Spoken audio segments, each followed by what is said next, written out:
picture mo na. Ayan, grabe. Diba?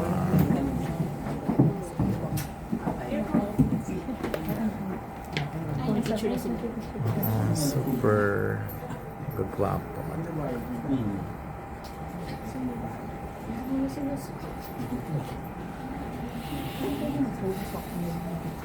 Oo naman, pwede naman.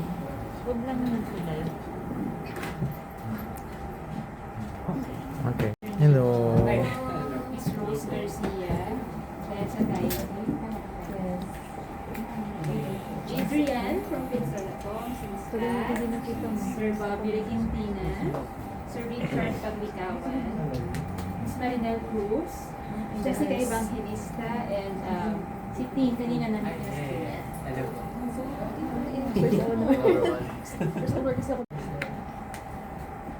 And you can go. Ladies first. Hello po, I'm Caprice Cayetano, playing as Angel de Maculaman. Angel is very family-oriented, friendly, but at the same time, palaban din po siya when it comes na kapag may ka-rival po siya. At she always choose to chase her dreams din po. So may bucket list po siya. At yun po ang one of my favorite song. Hi, Zion is Angel's friend. And si Zion kasi medyo may pagka-awkward siya, mahiyain, pagka-nerd. But at the same time, very positive yung outlook niya sa buhay. And of course, may mga hardships siyang pinagdadaanan, kagaya na nabibully siya. And siguro ang challenge din for Zion is how he will stand up for himself, for Angel, para protektahan nila yung isa't isa. Miguel Terraflor. And si Miguel po, he's a kid na biglang sumikat po. And then, ayun, he never had a ordinary childhood. But very busy siya. And his dad's very controlling of his work. And he doesn't really have much freedom po. So si Calix po, he's the smartest student in school. Siya rin yung, he's very superior when it comes to all the students. He's confident, he's also a bully. And he's the smartest up until pumasok si Angel sa school, which ended up becoming his academic rival. So yung challenge din ni Calix is that he's really trying to keep up to the harsh expectations and pressure ng family niya. Kasi his family is really powerful, really smart compared to him. Kaya that's really something that he's trying to keep up with. The groom, parang the next big star or superstar ng GMA. Kasi aside from this, meron ka pang next project agad-agad, di ba? So, how do you feel about it? May pressure ba on your part na parang ang laki naman agad ng expectations and kasi Siguro kung pressure man po, very, very happy na pressure. Pressure. Po. Mas gusto ko pong galingan and ibibigay ko po talaga yung best ko sa mga upcoming projects ko po. Ngayon po, hindi pa rin po ako makapaniwala sa mga blessings na nare-receive ko ngayon. Ito pong You're My Favorite Song, first lead ko rin po ito. So, excited na po talaga ako at very blessed din ako na makakover ko po yung mga friends ko ngayon. dream mo ba talaga ito na maging lead star sa ganito? Opo, matagal ko na po talaga hinihintay. Tsaka dream ko na rin po talaga ito. Maliit pa lang po ako. Gusto ko din po talaga magkaroon ng lead na shows. Do you feel any pressure? Yun nga, Ngayon happy po, daw yung pressure. sa mga surrounded naman po na tao sa akin, hindi po nila pinapa-feel sa akin yung very big na pressure ko. So, mas ina-enjoy ko lang po at tinatanggap ko lang po kung ano yung na-receive kong lessons ngayon. Ayan. Kapri, takot ka bang if ever magkamali o may magawang konting mali or na alam mo kasi sa PBB parang nakakreate ka ng imahe na napakabait ni Caprice, na parang too good to be true, yung mga ganon. Ikaw ba mayroon kang fear in a way?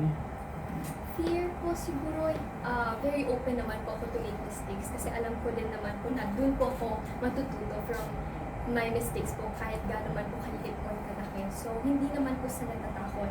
Mas gusto ko nga po na pag-explore ko kung mas makilala ko pa po yung sarili ko. Okay. Parang ganun din, di ba? So, how do you feel about it? And paano mo rin hina-handle yung popularity na yan? Ako po, I guess yes, there is similarities po, I guess, sa character ko and to me. And ako, I handle it by being thankful po sa mga fans ko po and being humble and always praying to God po. Kaya, dun ko rin po na release yung mga parang may problema po or medyo mabigat yung feeling, may pressure. I just let it up to God and I tell Him about it. And pray na everything will be okay. Pero ano na yung mga yung mga hindi mo na nagagawa ngayon because of yung popularity na yun? Siyempre po, limited po yung hangouts ko with my friends since meron pong work. Pero nakakasingit naman po ako ng time with them. Pero ayun, I guess medyo na-limit lang po yung hangout. Na-enjoy mo ba yun? Yung mga picture sa labas? Yung pagdumog ng mga tao? Yes, na-enjoy ko din po. And it's really new to me po. And natutuwa po ako na there's people na gusto mo picture sa akin kasi wala na, natutuwa lang po na tumatawa po yung puso. Okay. Aware ka, Hit, na iba pong sinasabi ng kamukha mo si James Reid. Yes po. Na it's really nice to hear po kasi I looked up to him before po. So, yun, it's nice to hear na kinakompare din po ako sa kanya. And sa music career din, sana po ganun din po. Na-meet mo na siya. Hindi po po. Pero anong reaction mo sinasabing yun nga? Parang sobrang good looking ka, na talagang pang-artista, yung ganyan. Sinabi niya. Ay, nakakatawa po. And then, parang it's such an honor to receive such compliment po from him. Kaya, hey, this just makes me happy. Okay. Nag-start ka kasi na iba yung collab team mo, na alam namin. So, kumusta ka ngayon? I mean, ako parang I'm just really happy na nabuksan ko ako sa ibang mga opportunities. And of course, I'm also happy sa naging collab team ko na tinutukoy mo. Of course, dahil yun naman po yung parang ano namin sa isa't isa is to really support each other no matter what.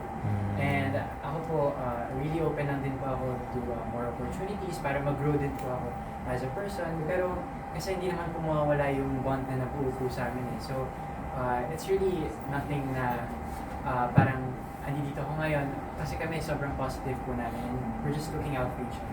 He looks so in love. Ikaw ba? In real life to Ikaw ba? Meron na rin? Ako po, focus po muna ako sa career ko. I'm just trying to navigate myself, of course, sa career ko. Marco, do you image, child star image? Kasi di ba nung ka nakalala as child Yeah, star? yeah, of course. There's a lot of pressure po dahil since I started as a kid. Parang, kumbaga, I've been doing this my whole life. Kumbaga, it's really what I love. I'm really passionate about this. So, hindi na po talaga nawala sa akin yung pressure para maipakita sa mga tao na I can be more, I can be better, I can improve myself. And it's also a good thing dahil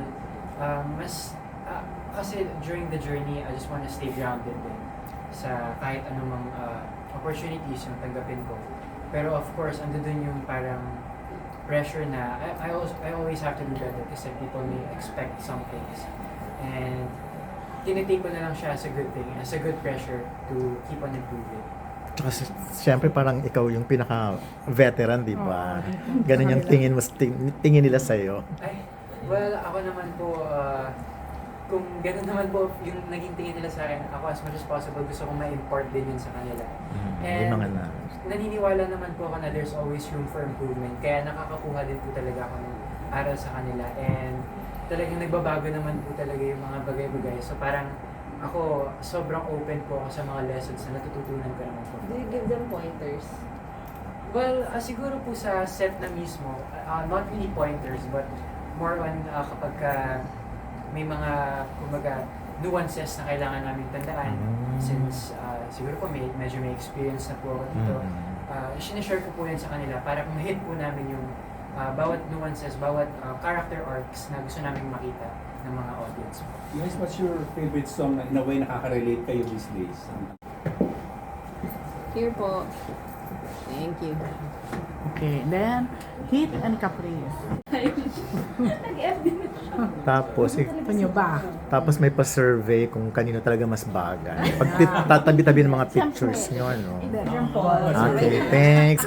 Clifford. Here po. Thank you. Iba rin ang iba rin ang look ni Clifford, no? May pagka Okay. ayan. Here. Here ka. Okay. Here. Thank you! Thank you. Thank you, Walang teka lang. Okay lang, yes. Parang feeling ko mas marami naman. It's all for me. Yay!